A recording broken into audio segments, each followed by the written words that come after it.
रसीली बेरियां, ताज़ा मिर्च, करेले और जैविक ढंग से उगाई विभिन्न किस्म की ढेर सारी फल सब्जियां। यही सब देखकर मुंबई निवासी जीशान अमीरी इस फूड फॉरेस्ट में वॉलंटियर बन गए। उनके घर से 1 घंटे दूर क्षेत्र के सबसे बड़े कैंसर अस्पतालों में से एक की जमीन पर ये फार्म है। मैं कुर्ला के सबसे कंक्रीटदार हिस्से से आता हूँ, जहाँ इमारतें और झुग्गियाँ हैं। खार घर के इतना करीब ये फार्म मुझे मिल गया, मेरी खुशकिस्मती थी। और ये बड़ा ज़रूरी है। इंजेक्शन लगी फल सब्जियों की जगह बढ़िया और ताज़ा सब्जियाँ आपको एक ही जगह मिल जाएं। दूर दूर के औद्योगिक फार्मों से पहुंचाए गए फर्टिलाइजरों और पेस्टिसाइडों के जरिए उगाए जा रहे भोजन के बदले स्थानीय रूप से उगाई जैविक उपज की बात ही अलग है। आज Zeeshan earthen roots community farm से जुड़े करीब 500 वॉलंटियरों में से एक हैं। ये फार्म मनस्वनी त्यागी के निर्देशन में एक छोटे से बागीचे के रूप में शुरू हुआ था। पर्माकल्चर में उनकी ट्रेनिंग है।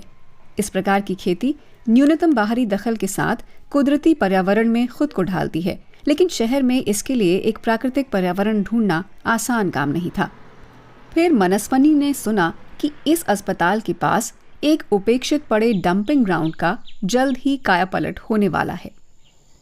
सेंट जूड चाइल्ड केयर सेंटर एक बगीचा बनाना चाहता था, कुछ सजावटी सा जो सुंदर दिखे। लेकिन जो ये समूचा इलाका आप फूड फॉरेस्ट में बदला हुआ देख रहे हैं, वो निर्माण के मलबे को फेंकने का ठिकाना था। वो लोग इस जगह को सुंदर बनाना चाहते थे, तो हमने सलाह दी कि कुछ सजावटी फूल पौधे लगाने की बजाय क्यों न हम कुछ खाने लायक चीजें उगाएं, जिनसे कैंसर मरीजों को भी फायदा मिले। 12 साल हुए और इस फलते फूलते फूड फॉरेस्ट से अस्पताल में कैंसर का इलाज पा रहे बच्चों को ताज़ा स्वास्थ्यवर्धक चीज़ें अपने आहार में मिलने लगी हैं। वॉलंटियर अपनी मेहनत की उपज अपने साथ ले जा सकते हैं। मुंबई जैसे शहरों में ऐसे लोगों की संख्या बढ़ रही है जो स्थानीय रूप से उगाई जा रही पोषक उपज अपने खाने में चाहते हैं। इस रुझान को ध्यान में रखते हुए सौरभ नागरे ने एक कंपनी खड़ी की जो माइक्रो ग्रीन्स नाम से अंकुरित भोजन उगाती है। When we look at any other vegetable, शहर में मिल रही किसी सब्जी को हम जब देखते हैं जिसे हम खा रहे हों, तो पता चलता है कि वो कहीं शहर के बाहर से आ रही हैं। और बड़े पैमाने पर शहर के भीतर ताज़ी सब्जियां उगाना बहुत कठिन है। दूसरी सब्जियों की तरह माइक्रो ग्रीन्स के साथ जगह की समस्या इतनी नहीं थी, तो उपज के तैयार होते ही उसे डिलीवर करना तभी मुमकिन हो सकता है जब आप ऐसी किसी चीज से जुड़े हों। That kind of an experience can only happen when you're working on something like this.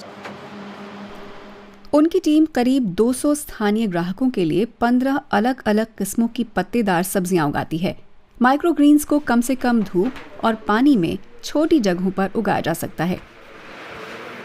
भीड़ भरे शहरी इलाकों के लिए वे आदर्श हैं। जानकार मानते हैं कि उनकी बदौलत पूरे शहर का स्वास्थ्य सुधर सकता है। माइक्रो ग्रीन्स माइक्रो न्यूट्रिएंट्स के लिहाज से बहुत ज्यादा उपयोगी होते हैं। वो आहार में पोषण जोड़ते हैं, कैलोरी नहीं। आपकी डाइट की गुणवत्ता बढ़ जाती है।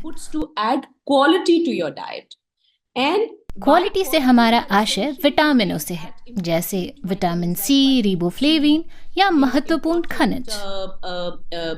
Vitamins like riboflavin or important minerals. When you look at nutrition in India today, अगर आप आज भारत में पोषण की स्थिति देखें, खासकर कम आय वाले घरों या मध्य वर्गीय परिवारों में, तो पोषण को लेकर उनका इकलौता विचार सिर्फ वजन कम करने या वजन बढ़ाने पर केंद्रित होता है। बेहतर गुणवत्ता वाले जीवन को जीने में मददगार भोजन की बात कोई नहीं करता। जीवन शैली बदलावों को लेकर लोग खासे अड़ियल होते हैं। इसलिए कॉलेज का ये विभाग मुंबई के घरों में माइक्रो ग्रीन्स पहुंचाने के मिशन में जुटा है। सुवर्णा कोटकर कॉलेज स्टाफ के उस समूह में शामिल हैं जो अपने बूते ये सुपर फूड उगाने और उसे रोजाना के आहार में इस्तेमाल करने के बारे में सीख रहा है। सलाद बनाते हैं, सब्जी, ये चीला तो बनाते ही हैं। अभी इसमें हर एक अलग अलग तरीके से इंग्रेडिएंट्स ये यूज़ करके हम चीले बनाते हैं घर पे। और खाने के लिए हेल्दी भी होता है वो। और ये सब अपने पास रेडी रहता है, कभी भी बनाओ, थोड़ा सोचो अपने लिए अच्छा है, थोड़ा कुछ खा लो, काम करने जाओ, तो इससे पावर सेव रहता है, तो बहुत फ़ायदेमंद है ये अपने लिए। उधर फूड फॉरेस्ट में बबीता राजा अपने ऑटिस्टिक बेटे के साथ 5 साल से वॉलंटियर कर रही हैं। उनके मुताबिक बेटे के लिए ये काम थेरेपी जैसा है।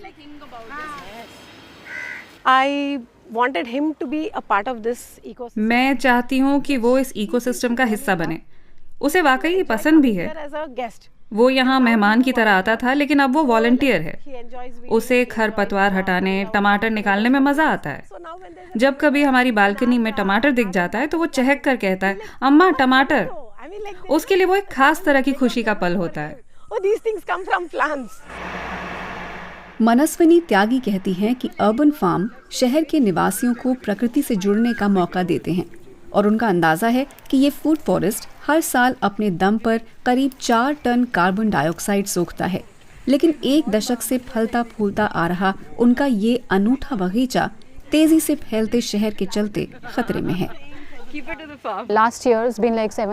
पिछले साल की बात है, कुछ 7-8 महीने पहले हमें बताया गया कि एल आकार की एक सड़क फार्म से होते हुए निकाली जा रही है और ये भी सड़क का हिस्सा ही है।